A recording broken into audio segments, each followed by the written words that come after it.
दूल्हा जब तक मौर नहीं पहनेगा तब तक दूल्हा कैसे बनेगा। शंकर जी पूछे, ये बताओ ये मौर का होता है हो? बोले कुछ नहीं प्रभु, पतली पतली लड़ियां होती हैं, यहां बस झूलती रहती हैं और यहां उठा रहता है बस। शंकर जी बोले उसके बाद? बोले once in a lifetime, एक बार पहनना है उसको, उस पर गंगा जी में स्वाहा। शंकर जी बोले सावधान, एक बार जिसको मैं सिर पे चढ़ा लूंगा उसका कभी स्वाहा होने नहीं दूंगा, इसलिए ऐसा मौर बनाना जिसको छोड़ना ना पड़े। अब गण परेशान, ऐसा मौर कहां से लाया जाए। एक गण बोला रुको मैं उपाय करता हूं। गया एक जगह, 300-400 सांप नाच रहे थे। कितने सांप? 300-400। गण जाके बोला सुनो, तुम में से जो 10 mm से छोटे पतले वाले हो बाहर निकलो। जितने पतले पतले सांप हो सब बाहर निकलो। 30-35 सांप निकले, उनमें से बढ़िया बढ़िया सांप छांट के 25 सांप को अलग किया, सबके सिर को ऊपर उठा के बांधा और ला के बाबा के जटाओं में ऊपर से पहना दिए। सभी सर्पों के पूंछ बाबा के चेहरे के सामने झूलने लगे और सर्पों ने ऊपर फन फैला दिया। गण नाचने लगे, बोले दुनिया का कौन सा दूल्हा ऐसा मौर पहना होगा आज तक। शंकर भगवान बोले एकदम सही पहनाए हो।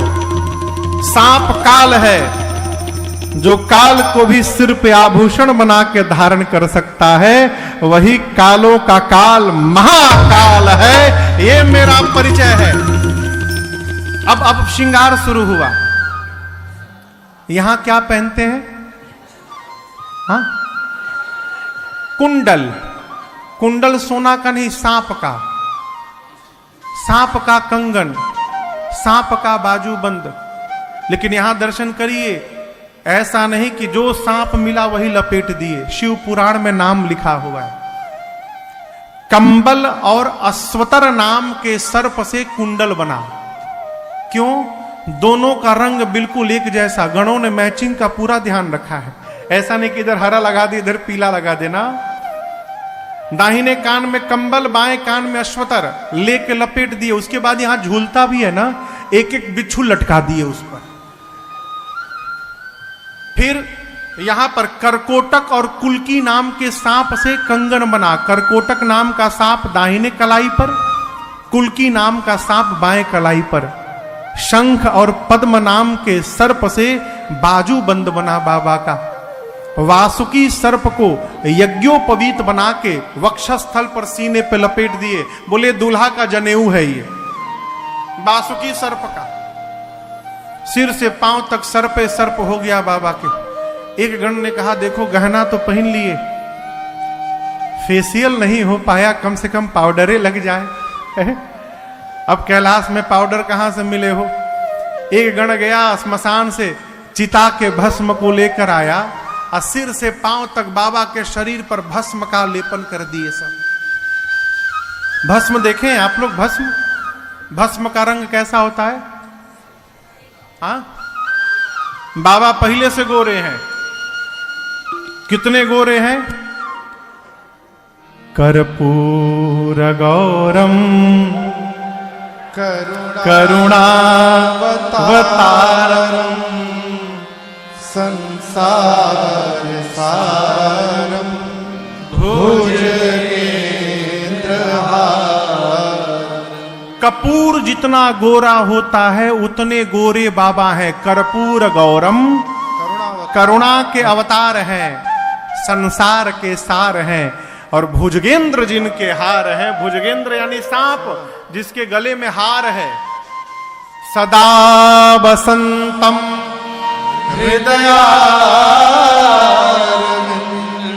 जिनके हृदय में सर्वदा राम जी बसते हैं, उन शंकर जी को भवम, पार्वती जी के साथ भवानी सहितम नमामि। बाबा का रंग गोरा है। गण भभूत लाकर भस्म और पोत दिए और विकराल चेहरा हो गया। अब सोचिए भस्म लगे चेहरे पर बाबा जब 3 आंख खोले होंगे, आए है कितना सुंदर लगा होगा। सिर से लेकर पांव तक सांपे सांप।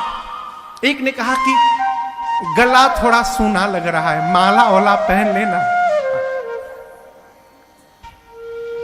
अब कैलाश में माला कहां से आए? तो ये गण बोला रुको, हम टेम्परोरी व्यवस्था करते हैं। अभी गया स्मशान में और अब की बार 35 खोपड़ी लेके आया। कितनी? 35 खोपड़ियों को लेकर आया। अब रस्सी कहां से आवे? तो एक पतला लंबा सांप था, उसको पकड़ के लाया, उसी में सारा खोपड़ी डाला और सांप के पूंछ और सिर को बांध के और बाबा के गले में पहना दिया। खोपड़ी की माला बाबा पहन लिए। अब वो धागा तो है नहीं, सांप है। सांप लहर मारे तो खोपड़ी की माला भी लहर मारे बाबा के शरीर में। एक हाथ में त्रिशूल, एक हाथ में डमरू, पूरा शरीर वाइट और गला नीले रंग का। कितना कंट्रास्ट होगा, आप दर्शन करिए। पूरा वाइट है और ये नीला है, नीलकंठ। पूरे श्रृंगार में केवल 2 ही चीज सुंदर है। आप जानते हो क्या है? 2 शशि ललाट, सुंदर सिर गंगा, नयन तीन उपवीत भुजंगा। एक चंद्रमा जी और एक गंगा जी को छोड़कर बाबा ने जितना श्रृंगार धारण किया है, रघुनाथ जी मालिक है हो। शंकर भगवान खड़े भय तो गणों ने देखा कि बाबा तो कुछ पहने ही नहीं है। एक गण ने कहा प्रभु आप कुछ पहने नहीं है। शंकर जी बोले कभी नहीं पहनता हूं। गणों ने कहा प्रभु दूसरे के नगर में जाना है। तो गणों ने कहा प्रभु दूसरे के नगर में ऐसे जाना थोड़ा ठीक नहीं है, आज पहन लेते तो। बाबा बोले क्या पहनाओगे, कपड़ा नहीं है। गणों ने कहा आप जिस पर बैठते हैं उसी को लपेट देते हैं। गणों ने बाघंबर उठाया और कमर में लपेटा, लेकिन बाघंबर में कोई बटन तो है नहीं, जैसे लपेटा गिर गया। 3-4 बार लपेटा गिर गया। एक गण बोला रुको मैं कुछ उपाय करता हूं। गया, एक पतला सांप नाच रहा था, खूब नाच रहा था कि बाबा के बारात में चलना है, आज इतना स्टेप दिखाऊंगा मैं। पहले से रिहर्सल में था वो सांप। तक बाबा को बांध दिया, एक हाथ में त्रिशूल, एक हाथ में डमरू, गले में खोपड़ी की माला और सिर से पांव तक जहां देखो सांपे सांप शरीर पर घूम रहे हैं। बाबा देखे ऊपर से नीचे, इतने गदगद हो गए कि मेरे बच्चों ने इतना सुंदर श्रृंगार किया मेरा। अरे कर त्रिशूला अरुणा मारो विराजा, कर त्रिशूला अरुणा मारो विराजा, चले बस चली बाजी बाजा, चले बस चली बाजी बाजा।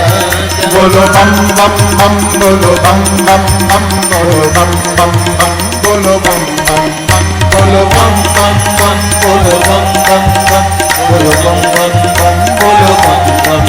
हर बम बम बम, हर बम बम बम, हर बम बम बम, हर बम बम बम, हर बम बम बम, हर बम बम बम, हर बम बम बम, हर बम बम बम। ओम नमः शिवाय, ओम नमः शिवाय, ओम नमः शिवाय, ओम नमः शिवाय, ओम नमः शिवाय, ओम नमः शिवाय, ओम नमः शिवाय, ओम नमः शिवाय, ओम नमः शिवाय, ओम नमः शिवाय, ओम नमः शिवाय, ओम नमः शिवाय।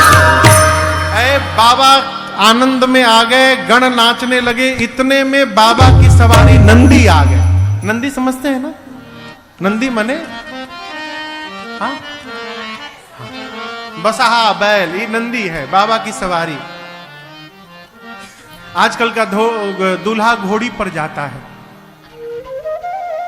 आपको एक बात बताऊं, एक जगह मैं विवाह में गया था, वहां घोड़ी के नाम पर खच्चर आया हुआ था। हाँ, उसी खच्चरवा को खूब बढ़िया सजा उजा के चांदनी उड़ा दिया गया था और दूल्हा उसी के ऊपर बैठा है। बाबा नंदी पर बैठे। क्यों? सनातन संस्कृति में नंदी को धर्म का प्रतीक माना गया है। नंदी धर्म के चिन्ह है। अभी जो नया संसद भवन का उद्घाटन परम आदरणीय भारत के यशस्वी प्रधानमंत्री श्री नरेंद्र मोदी जी ने किया, आपने